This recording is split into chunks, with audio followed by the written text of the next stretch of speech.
बाद आप सभी का एक बार फिर से बहुत बहुत स्वागत है। और बात सुपर पावर अमेरिका की करते हैं, क्योंकि अमेरिकी संसद पहुंचने वाले हैं राष्ट्रपति डोनाल्ड ट्रंप। बहुत जल्दी अमेरिकी संसद पहुंच जाएंगे। उपराष्ट्रपति जेडी वेंस अमेरिकी संसद पहुंच गए हैं। अमेरिकी संसद में कोई बड़ी घोषणा कर सकते हैं ट्रंप, जिस पर सभी की निगाह रहने वाली है। यूरोप, नाटो, यूक्रेन पर बड़े ऐलान भी संभव माने जा रहे हैं कि अमेरिकी संसद जब पहुंचेंगे तो नाटो को लेकर, यूक्रेन को लेकर कोई बड़ा ऐलान भी ट्रंप कर सकते हैं। दरअसल टैरिफ वॉर को लेकर भी देखिए बात मानी जा रही है कि कोई बड़ा ऐलान टैरिफ वॉर से जुड़ा भी कर सकते हैं। अमेरिकी राष्ट्रपति डोनाल्ड ट्रंप आज संसद के संयुक्त सत्र को दरअसल संबोधित करने वाले हैं। राष्ट्रपति के तौर पर अपने दूसरे कार्यकाल के दौरान पहली बार वो संसद को संबोधित करेंगे। इस दौरान कई बड़े ऐलान माने जा रहे हैं कि ट्रंप के द्वारा किए जा सकते हैं। इसमें यूक्रेन, यूरोप, नाटो, ये तमाम मुद्दे शामिल हैं। टैरिफ वॉर को लेकर भी माना जा रहा है कि ट्रंप कोई बड़ा ऐलान कर सकते हैं। टैरिफ वॉर से लेकर यूक्रेन के साथ खनिज संपदा डील हो या अहम अन्य मामले हो, इनको लेकर कोई बड़ा ऐलान ट्रंप के द्वारा किया जा सकता है। तो इस पर सभी की निगाह रहने वाली है कि ट्रंप क्या नया बड़ा ऐलान अमेरिकी संसद से करेंगे। तो डोनाल्ड ट्रंप अमेरिकी संसद को संबोधित करेंगे, इस पर तो नजर रहेगी ही। लेकिन अब बात कर लेते हैं अमेरिकी राष्ट्रपति डोनाल्ड ट्रंप और यूक्रेन के राष्ट्रपति जेलेंस्की की, क्योंकि व्हाइट हाउस में दोनों की नोकझोंक तो हुई। इसके बाद जैसे ही अमेरिका की तरफ से सैन्य मदद लेने का ऐलान कर दिया गया, इनकी सैन्य मदद वापस लेने का यूक्रेन से ऐलान कर दिया गया, इसके बाद अब यूक्रेन के राष्ट्रपति जेलेंस्की घुटनों पर आ गए हैं। ऐसे में माना जा रहा है कि क्या अब जल्द हो सकता है कि रूस और यूक्रेन के बीच में जो युद्ध चल रहा है उस पर विराम लग जाएगा। रिपोर्ट देखिए।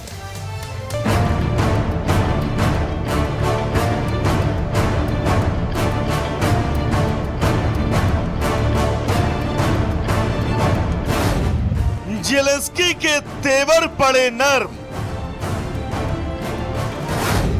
ट्रंप से नोकझोंक पर अब सरेंडर। बीते दिनों ट्रंप और जेलेंस्की की ओवल ऑफिस में हुई मुलाकात आपको बखूबी याद होगी। No, you're not winning. You're not winning this. याद होगा जब ट्रंप ने जेलेंस्की को जमकर लताड़ लगाई। Your men are brave, but they had to use our military. If you didn't have our military. याद होगा जब जेलेंस्की अमेरिका के राष्ट्रपति ट्रंप की एक भी सुनने को तैयार नहीं थे। लेकिन व्हाइट हाउस में हुई इस मुलाकात के ठीक बाद अमेरिका ने यह स्पष्ट कर दिया कि वो यूक्रेन को दी जाने वाली सैन्य सहायता पर तत्काल पूर्ण विराम लगा रहा है। फिर क्या था, यूक्रेन के राष्ट्रपति जेलेंस्की को मीडिया के सामने आकर शाब्दिक ही सही लेकिन सरेंडर करना पड़ा। जेलेंस्की ने इस मुलाकात को अफसोसजनक बताते हुए कहा कि अमेरिकी राष्ट्रपति डोनाल्ड ट्रंप के साथ ओवल ऑफिस में हुई नोकझोंक अफसोसजनक है। अब चीजों को सही करने का समय आ गया है। आगे जेलेंस्की ने कहा, शुक्रवार को वॉशिंगटन में व्हाइट हाउस में हमारी बैठक उस तरह नहीं हुई जैसी होनी चाहिए थी। उन्होंने लिखा, यह अफसोस की बात है कि ऐसा हुआ। अब समय आ गया है कि हम सब कुछ ठीक करें।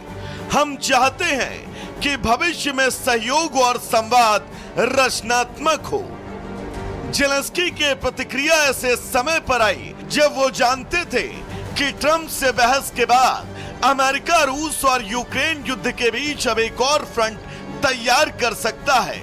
और ट्रंप ने यूक्रेन को दी जाने वाली सैन्य मदद को रोककर अपनी आगे की रणनीति की तरफ इशारा भी कर दिया।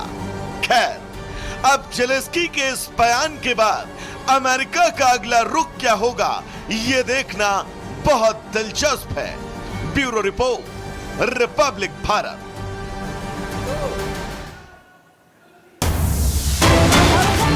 बड़ी खबर का जो कि सीधे पाकिस्तान से आ रही है, जहां पर 2 बड़े आत्मघाती हमले हुए हैं, जिसमें 9 लोगों की मौत हो गई है तो 25 लोग गंभीर रूप से घायल हो गए हैं।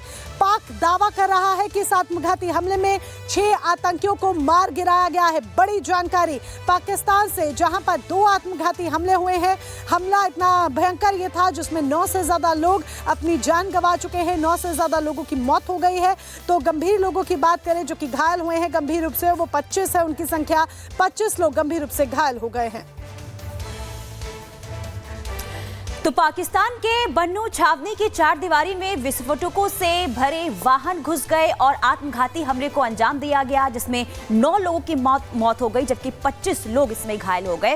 और इसके बाद सैन्य कार्रवाई को अंजाम देते हुए 6 आतंकियों को ढेर किया गया है। रिपोर्ट देखिए।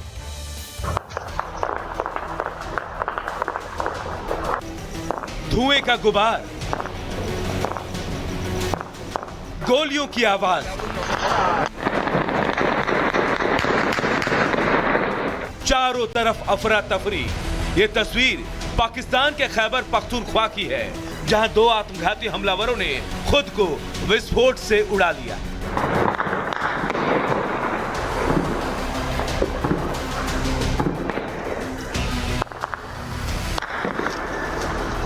बताया जा रहा है कि 5 से 6 आत्मघाती हमलावर बन्नू छावनी में सेंध लगाकर घुसने की कोशिश कर रहे थे, लेकिन जब हमलावर असफल हुए तो बन्नू छावनी की दीवार के पास अपने आप को उड़ा लिया, जिससे अफरा तफरी मच गई।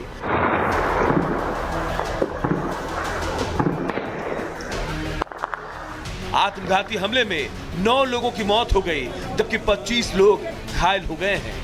सभी घायलों को बेहतर इलाज के लिए अस्पताल में भर्ती कराया गया है। बन्नू में एक के बाद दिग्र 2 धमाके हुए, उसकी वजह से यहाँ के जो इर्द गिर्द इलाके हैं जहाँ पे ये धमाका हुआ है, वहाँ पर घरों की छतें, दीवारें और दिग्र जो भारी अशिया है वो गिरी है, जिसकी वजह से भारी कैजुअल्टी जो है वो हमारे DSU अस्पताल में आ रही हैं। अब तक जो कंफर्म इतलात है वो उसके मुताबिक 5 जो है हमें डेड बॉडीज मौसूल हुई है, जबकि 10 अफराद जो है वो ज़ख्मी हालत में आए हैं, जिसकी इमरजेंसी में जो है इलाज जारी है। जैश अल फुरसान ने हमले का दावा किया है, वहीं पाकिस्तान की पुलिस इलाके में ऑपरेशन चला रही है ताकि आत्मघाती हमलावरों की तलाश की जा सके। Bureau report, Republic Bharat.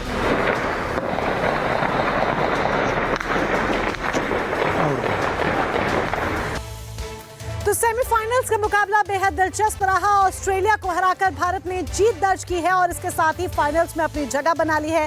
खास बात यह है कि अब अगला मैच दुबई में होगा।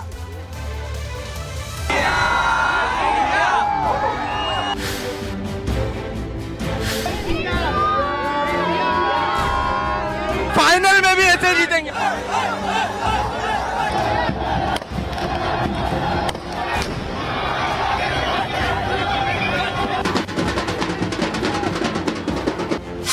अहमदाबाद का बदला दुबई में पूरा 15 महीने बाद कंगारुओं से बदला। दुबई में जीत का चौका, ट्रॉफी जीतने का मौका। शान से फाइनल में पहुंचा भारत, दुनिया ने देखी ताकत।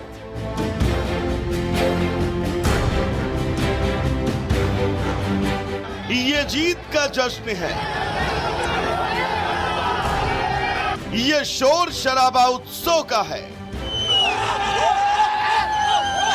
ये उमंग ऑस्ट्रेलिया से बदला लेने की है, ये खुशी भारत के चैंपियंस ट्रॉफी के फाइनल में पहुंचने की है। जीत जोरदार है तो जश्न बनता है।